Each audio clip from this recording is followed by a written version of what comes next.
माँ जी जल्दी चलिए, देखिए आपके घर के बाहर एम्बुलेंस आई है। गायत्री भागती हुई दरवाजे पर आती है। तभी उसकी बहू चांदनी को एम्बुलेंस से बाहर लाया जाता है। हे भगवान, ये मेरी बहू को क्या हो गया? एक्सीडेंट हो गया माँ जी। अरे लेकिन ये कैसा एक्सीडेंट है? चोट तो कहीं नजर नहीं आ रही। अरे माँ जी, दिमाग में अंदरूनी चोट लगी है और ये अपनी याददाश्त खो बैठी है। हैं? मेरी बहू याददाश्त खो बैठी है, अब क्या होगा? अब फिक्र मत करिए, बस इनका अच्छे तरीके से ख्याल रखिए। मैंने दवाइयाँ दे दी हैं, अब मैं चलता हूँ। अगले दिन अब तेरी तबीयत कैसी है बहू? बहू? किसकी बहू? हम भैरवगढ़ के ठाकुर विक्रम सिंह की बेटी रूपवती हैं। हम एक राजकुमारी हैं और तुम हमारी दासी हो बुढ़िया।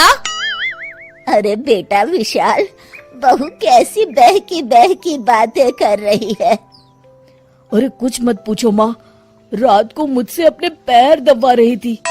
सर पर चोट लगने की वजह से इसका दिमाग पूरी तरह खराब हो गया है और ये अपने आप को राजकुमारी समझ रही है। तभी वहाँ चांदनी आ जाती है। तुम दोनों यहाँ क्या खुसुर फुसुर कर रहे हो? कहीं तुम दोनों मिलकर हमारे खिलाफ कोई षड्यंत्र तो नहीं रच रहे हो? हम तुम्हारा सर तलवार से उड़वा देंगे, समझे? अरे नहीं नहीं राजकुमारी जी, हम तो आपके सेवक हैं। भला हमारी इतनी हिम्मत? कहिए, आपने यहाँ हॉल में आने का कष्ट कैसे किया? हमें बहुत भूख लगी है। ए दासी, जल्दी से हमारे लिए भोजन का प्रबंध करो। आज हम शाही कबाब खाएंगे। विशाल अपनी माँ को चांदनी की बात मानने के लिए इशारा करता है। ठीक है राजकुमारी जी, मैं अभी आपके लिए भोजन लेकर आती हूँ। इस तरह विशाल और उसकी माँ ना चाहते हुए भी चांदनी की जी हजूरी में लगे रहते हैं। लाओ माँ, जल्दी से मेरा टिफिन दो, मुझे देर हो रही है। अरे ठहर जा, जरा दम तो लेने दे मुझे। सारे घर का काम मुझे अकेली को करना पड़ता है। तेरी बीवी तो राजकुमारी बनी बैठी है, सारा दिन हुक्म चलाती रहती है। अरे माँ, मेरा भी तो यही हाल है। फिलहाल तुम मेरा टिफिन दे दो, मैं चला। रुको, कहाँ जा रहे हो? अरे मर गया रे, ये कहाँ से आ धमकी? आज हमारा जुहू चौपाटी घूमने का मूड है और हमें अपने लिए नई साड़ियाँ भी खरीदनी है। चलो जल्दी से अपना वाहन निकालो और हमें ले चलो। अरे अब तो मैं गया काम से।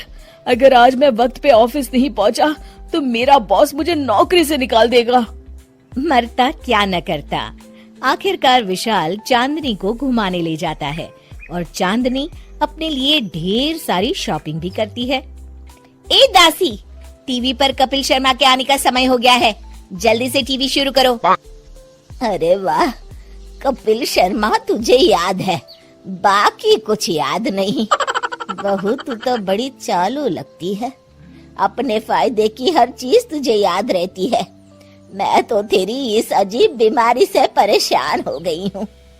अगले दिन, अरे डॉक्टर साहब, आप इतने दिन से मेरी बहू का इलाज कर रहे हैं, लेकिन उसकी बीमारी तो सुधरने के बजाय और बढ़ती जा रही है।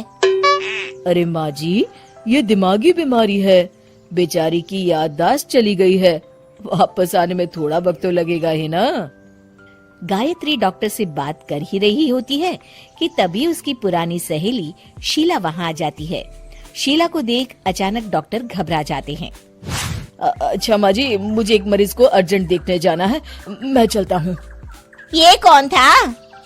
अरे अब क्या बताऊं शीला, एक एक्सीडेंट में मेरी बहू की याददाश्त चली गई है। ये डॉक्टर उसका इलाज कर रहा है। ये डॉक्टर कब से बन गया? अरे ये तो चमन पान वाले का लड़का है, सारा दिन नौटंकी करता रहता है।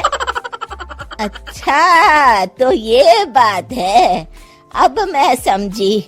मेरी बहू और ये पान वाले का लड़का दोनों मिलकर मुझे बेवकूफ बना रहे थे। चल तू मेरे साथ। गायत्री शीला को एक बड़ा सा डंडा हाथ में देकर अपनी बहू चांदनी के कमरे में ले जाती है। बहू, ये मेरी सहेली है, एक डॉक्टर है। इसने तेरे जैसे न जाने कितनों का इलाज 2 मिनट में कर दिया है। इसका कहना है कि सर पर जहाँ चोट लगी हो, अगर उसी जगह दोबारा किसी बड़े डंडे से जोर से मारा जाए तो मरीज की याददाश्त वापस आ जाती है। देख, हम डंडा भी लाए हैं। अपनी सास की बातें सुनकर और हाथ में बड़ा डंडा देख चांदनी घबरा जाती है। अरे बाप रे, मैं तो फंस गई।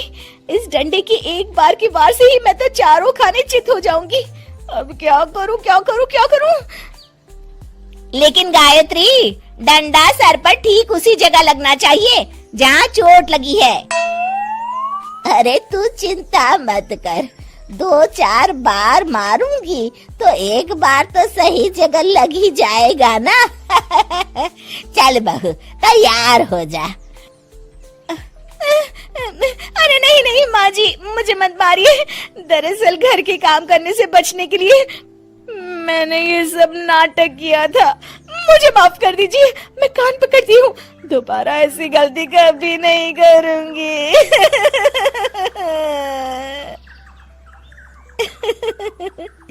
क्यों दोस्तों, कहानी कैसी लगी हमें जरूर बताइएगा।